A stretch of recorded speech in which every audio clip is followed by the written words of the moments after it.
So, my name is Matthew Mensah, and the funny part of that is because my dad's from Ghana, my mom is from Denmark. So my dad is literally the darkest man who ever come out of Ghana, and my mom is literally the whitest woman to come out of Scandinavia. And then they had me, and this is the result. So when I say my name is Mensah in Denmark, they're always like, oh, what is that, Trevor? They don't understand it, like Mensah, because they don't get the name at all. And when I say Mensah here in Ghana, they was like, how do you get that name? So yeah, I always therefore causing confusion. So, favorite part of growing up? Okay. Well, I think my favorite part of growing up, like in multi countries, is obviously in Denmark. When I grew up, I always used to love eating my Ghanaian food, and my brother, he didn't like to eat Ghanaian food at all, and he has all my dad's features and I have all my mom's features. So every time we went to African restaurant, they would always come and give the African food to my brother, and then give me the European food, and we had to like twist over. But I think that growing up in Denmark, my favorite part was growing up in a country that was very liberal, and so I didn't even think about being different compared to the other like kids that was there who was blonde hair and so on. And coming to Ghana when I was a kid, I just loved the great atmosphere that always has been in Ghana, the great traditions we have, the culture, and just happy moments. That's what I associate Ghana with from growing up. Of all the cities you've lived in, which one is your favorite? I think from all the cities I lived in, I mean, I've been fortunate enough to live in places like Paris and Stockholm, Athens and Lagos and Johannesburg. But I think that one of the places that I think that has been my greatest experience is probably either London or Johannesburg, where I've lived for a long period of time. I mean, London, because at the time I was still very young, so it was a completely different atmosphere, going to school there and so on. But Johannesburg and Lagos, I think Lagos is, together with Copenhagen, it's probably one of those places where I think about being associated with real happiness, because there's so many of my friends that's there. And Johannesburg now is because it's fantastic to be able to live on the continent, but still with things that's just the infrastructure you have there and the opportunities that's available. So I think probably have to answer Johannesburg. It's such a liberal place, there's such a good atmosphere, and there's such a strong sense of quality of life, which I find very, very important.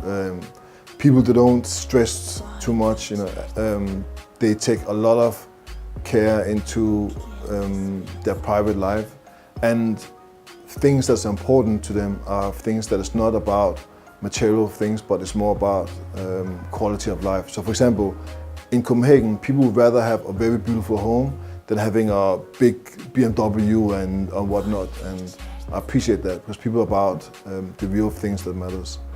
Which personality or individual has inspired you the most?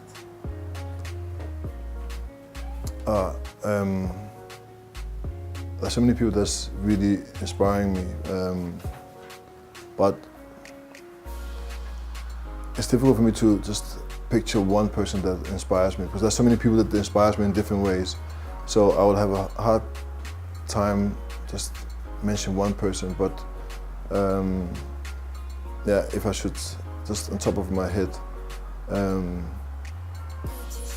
actually Claudia inspires me a lot. Claudia Glitz. And I'm not even saying that because of Claudia is my friend, but from the incredible work she puts into what she's doing with Style Awards, Fashion Week, and when I see her around, how well she's doing it and the time she puts into it, I think that's what's inspiring me, to just keep on going until you get the right result and not compromise on quality. How would you describe your personal style? I think my personal style, I think it's a bit alternative. So I would do,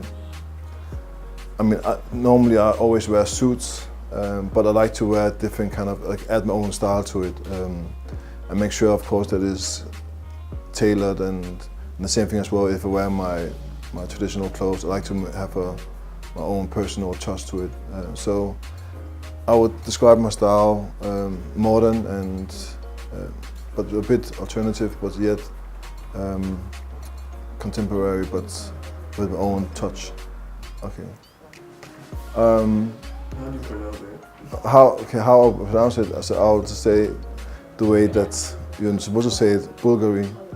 So again, you say Bulgari, which is the way you did it. How does it feel to be the brand ambassador for Bulgari?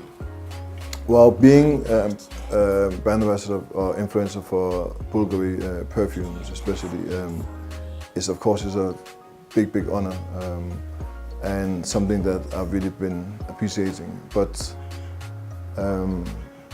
it's also comes with a lot of responsibilities because you want to make sure that you, when you work with brands like that on that level, that you also carry yourself in a way that makes them be proud of also working with you.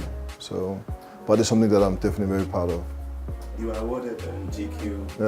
Yeah. So for 2017, how does that feel like? What do you think made that happen? I mean, for me, the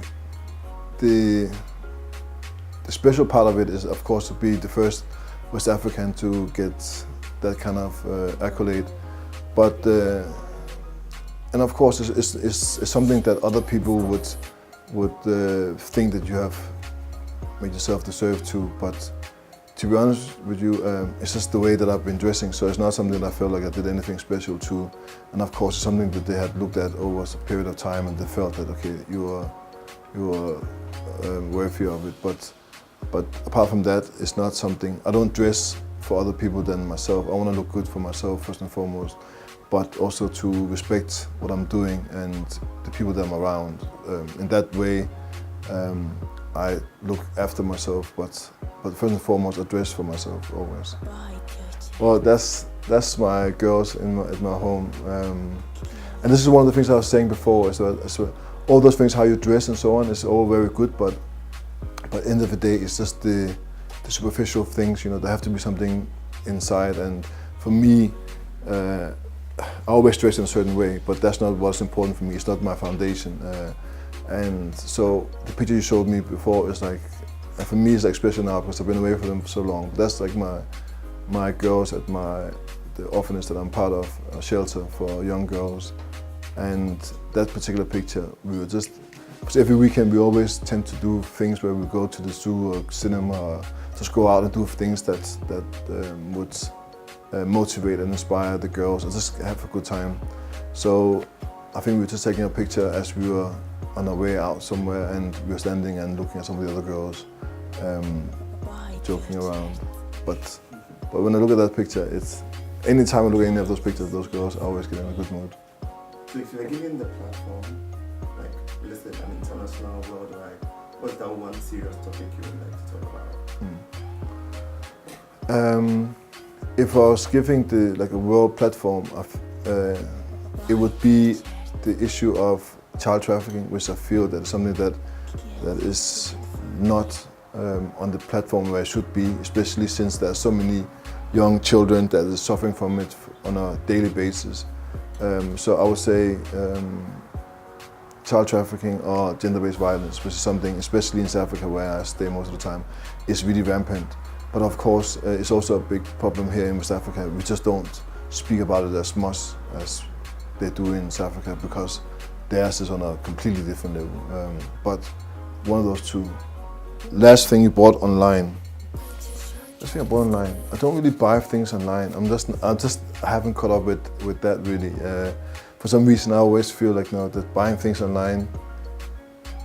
Yeah, no, to be honest, like I only buy things like flight tickets and so on. Otherwise, I would rather just go and have the experience. I mean, I would never buy clothes online and you get there and you get size 2, you ask for size 10 and so on. So no, yeah.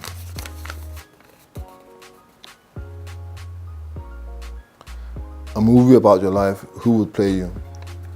Well, probably Ramsey Noah, since he's looking so much like me. Like that's like my good friend.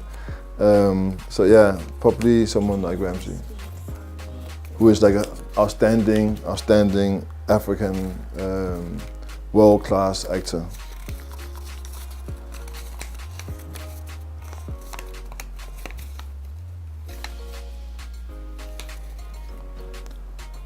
What was the last lie I told? What's the last lie I told? Oh, probably that I was going to be here like very soon for this interview, knowing that I was like half an hour away, struggling to get a Uber here in our Uber that is in Ghana that is not very great right now. Saying that I was on my way was when I knew I wasn't. That's probably my last lie. So if you like this video, subscribe, share or like Glitz Africa TV.